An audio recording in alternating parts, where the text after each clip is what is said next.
Alors ça y est, on y arrive.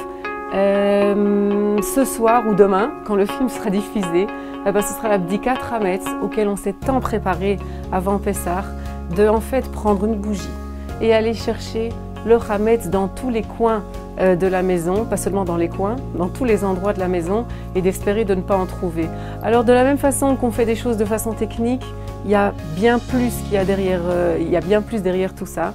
Et probablement que l'Abdikat Hametz, cette recherche au Hametz, c'est bien plus profond que juste ramasser les petits trucs qu'on n'a pas réussi à balayer avant.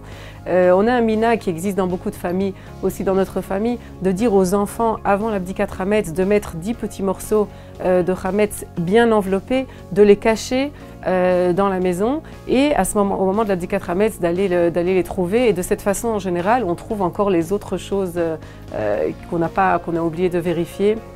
Chez nous, on joue chaud et froid.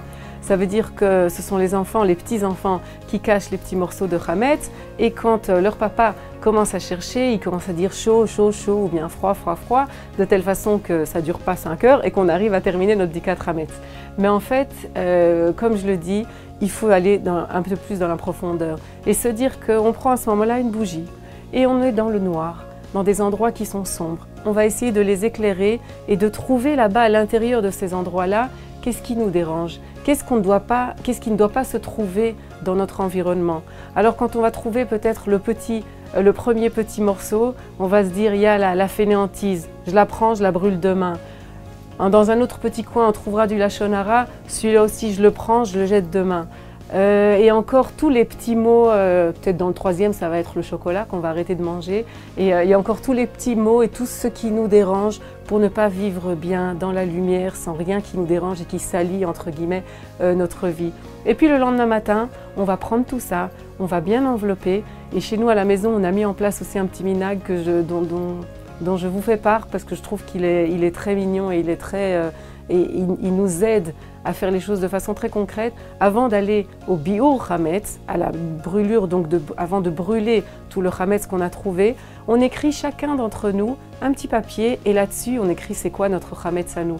Donc ce qu'on avait cherché le soir avec notre bougie, on va vraiment le brûler. Et puis aussi toutes les mauvaises choses du monde qu'on aurait envie qui disparaissent. Et on descend avec tout ça et on va avec notre sac de Hametz, avec nos 10 petits morceaux de pain qu'on avait trouvés qui représentent chacun autre chose, et avec notre lettre aussi où on met dedans tous nos défauts et toutes les choses dont on aimerait se débarrasser, et bien tout ça on jette dans le feu et on voit ça brûler, et croyez-moi, ça fait énormément de bien. Alors qu'on arrive tous à la fête de Pessah tout propre, tout beau, et Bezrat Hashem, on se retrouve au Beth Mikdash, Pessah Kasher Besameach.